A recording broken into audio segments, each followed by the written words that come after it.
Olá pessoal, sejam muito bem-vindos ao Documentários Espirituais. Está na hora de aprendermos mais sobre o mundo espiritual e sobre os umbrais, porque nós vamos ver as coisas que mais impressionaram, não só o André Luiz, mas o mentor Druso, o mentor que acompanha André Luiz no plano extrafísico, quando eles chegaram nos umbrais. O que será que mais surpreendeu eles? Foram as feras humanas.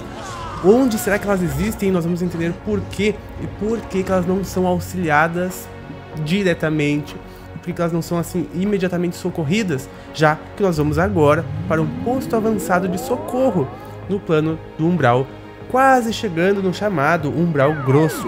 Ainda são os umbrais médios, nas regiões que a gente vai relatar agora como são de uma densidade, de uma tempestade tão grande. Vamos ver na prática, vamos conhecer na prática como é esta vida tão tempestuosa nos umbrais, por que as pessoas chegam ali e como que elas saem. Então nós vamos ver também que padecimentos e sofrimentos não pagam nossas dívidas frente aos tribunais da nossa consciência, os tribunais cósmicos. E vamos ver também o mal sendo reparado pelo mal. Venha aprender bastante neste Docs hoje. Eu te convido porque a gente precisa sempre ampliar o nosso conhecimento para expandir a nossa espiritualidade. Sejam muito bem-vindos ao quadro Docs, Documentários Espirituais, onde vocês estudam e aprendem comigo em minhas leituras. E os conhecimentos de hoje foram extraídos do livro Ação e Reação, que é o 9º livro da série de livros A Vida no Mundo Espiritual, por André Luiz e Chico Xavier. Então os conhecimentos estarão aqui, ação e reação, o link estará na descrição, se eu achar, porque agora a Amazon não está mais disponibilizando o link. Se eu achar, vai estar na descrição o link. E olhe só que interessante, né? Acresce notar que a Terra é vista sobre os mais variados ângulos. Para o astrônomo, é um planeta a gravitar em torno do Sol. Para o guerreiro, é um campo de luta, em que a geografia se modifica à ponta de baionetas. Para o sociólogo, é um amplo reduto em que se acomodam raças diversas, mas para nós, os espíritos, é valiosa arena de serviço espiritual, assim como um filtro em que a alma se purifica pouco a pouco no curso dos milênios, acendrando, aglomerando qualidades divinas para a ascensão à glória celeste. E é por isso que há que sustentar a luz do amor e do conhecimento no seio das trevas, como é necessário manter o remédio no foco da enfermidade. É preciso manter os conhecimentos aqui, não é mesmo? Então agora vamos conhecer este posto de socorro no umbral, e vocês vão ver quantos conhecimentos aqui vamos colher. Enquanto nos entendíamos, reparávamos lá fora, através do material transparente, de larga janela, a convulsão da natureza. Ventania ululante, carregando consigo uma substância escura, semelhante à lama aeriforme, redemoinhos com violência em torvelinho estranho, à maneira de treva encachoeirada. Imagina como era o cenário desta paragem. E do corpo monstruoso do turbilhão terrível, rostos humanos surgiam em esgares de horror, falando maldições e com muitos gemidos. Este era o cenário do lado de fora, né? Nossa!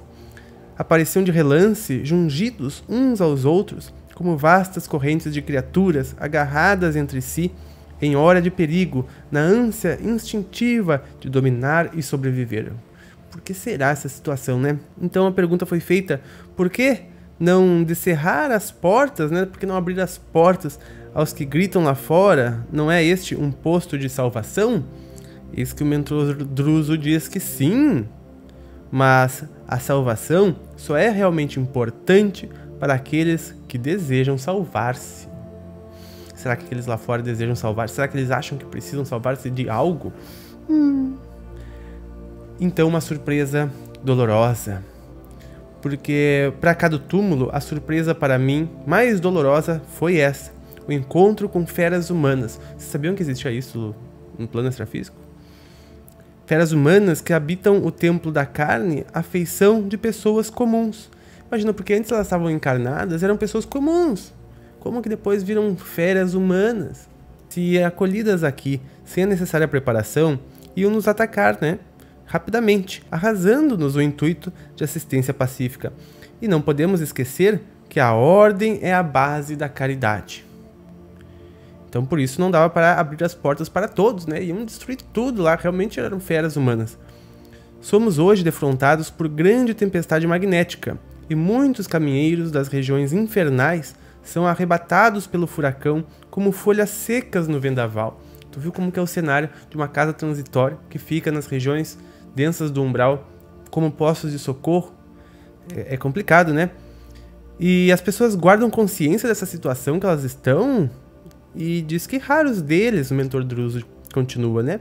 As criaturas que se mantêm assim, desabrigadas, depois do túmulo, são aquelas que não se acomodam com o refúgio moral de qualquer princípio nobre.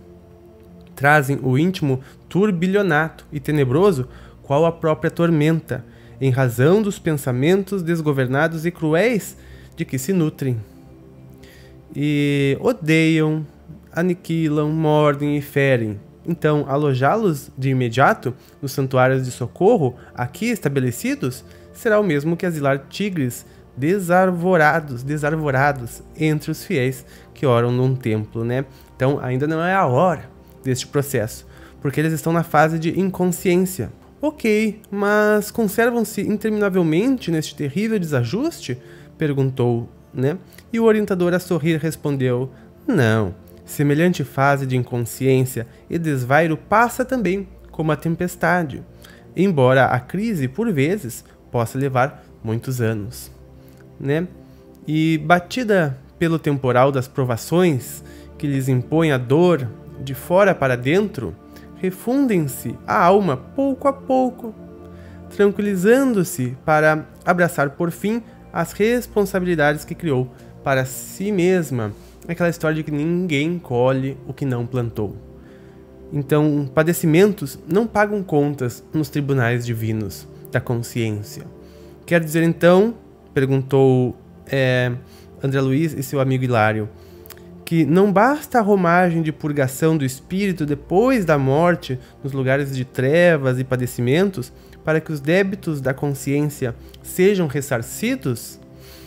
Perfeitamente, disse o nosso mentor. O desespero vale por demência a que as almas se atiram nas explosões de incontingência e revolta. Não servem como pagamentos nos tribunais divinos. Não é razoável que o devedor solucione com gritos e impropérios os compromissos que contraiu, mobilizando a própria vontade. Não é mesmo? Então, aliás, né, os desmandos de ordem mental a que nos entregamos, desprevenidos, emergimos sempre mais infelizes e mais endividados. Que a gente fica naquela situação ruim, sofrida, dolorosa, mal-humorada, a gente vai emergir mais infelizes e mais endividados, porque provavelmente vamos assim agir de forma não prestimosa para com os demais, e é esta reação que do universo receberemos. Então, assim que cessada a febre de loucura e rebelião, o espírito culpado volve ao remorso e à penitência. Acalma-se como a terra, que torna a serenidade e a paciência depois de insultada pelo terremoto. Não obstante, ainda ferida, né? Então, como o solo que regressa ao serviço da plantação proveitosa, submete-se de novo à sementeira renovadora de seus destinos. Então temos que esperar passar essas crises destes seres para que eles possam ser acolhidos. Então esta casa ela estava recebendo os seres que já estavam talvez cansados de tanto sofrer nessas situações que eles mesmos geravam e criavam para eles. A Sheliana está certo quando diz que é um planeta hostil e primitivo, né? Que área é hostil esta? Porém, são benéficas restrições que fazem com que a gente faça melhores colheitas no futuro. Imagine só, se as almas encarnadas, então, imagine se elas pudessem morrer no corpo alguns dias por ano para ver tudo isso, né? Não como se fosse um sono físico que se refaz, mas com plena consciência da vida que as espera. Imagina se todos nós pudéssemos morrer alguns dias por ano para ver tudo que vai girar ao redor, porque lá é um ambiente mais fluídico, né? Então a criação mental nossa não tem o freio anímico que a encarnação proporciona. Então instantaneamente teremos a reação de muitas de nossas ações para com o meio e iremos vibratoriamente diretamente com o universo mais plástico nos atrair para essas paragens semelhantes ao nosso interior, e em abismos cairíamos. E então seria muito bom que a gente pudesse ter essa experiência algumas vezes na vida, encarnados? Isso não nos melhoraria? Nos faria nos tomar consciência do que realmente somos? E o orientador diz que sim. Isso realmente modificaria a face do mundo. Entretanto, porém, contudo, todavia, a existência humana, por mais longa, é simples aprendizado em que o espírito reclama benéficas restrições para restaurar o seu caminho. Usando uma nova máquina fisiológica, entre os semelhantes, deve atender à renovação que lhe diz respeito, e isso exige a centralização de suas forças mentais na experiência terrena que a transitoriamente se afeiçoa. Pois é, a gente precisa viver este personagem aqui sem saber que ele é um personagem. Porque senão não existiriam as provas, né? Não fariam sentido. Então é por isso que a gente não pode ter por isso que ninguém de nós está habilitado a ter as memorações do que fazemos no extrafísico enquanto dormimos ou em nossas outras vidas passadas, como nós vimos neste doc aqui, em detalhes, se tu quiseres estudar melhor. Então, posso te adiantar que as densas trevas em torno somente aportam as consciências que se entenebrecem nos crimes deliberados, apagando a luz do equilíbrio em si mesmas. Porque são regiões que ali realmente as pessoas são mais inclinadas ao mal mesmo, né, que acabam parando naqueles locais. Nessas regiões inferiores não transitam almas simples em qualquer aflição purgativa, né? Não é para coisa pouca. Situadas que se encontram nos erros naturais das experiências primárias. Não, mas estão em áreas mais leves dos umbrais.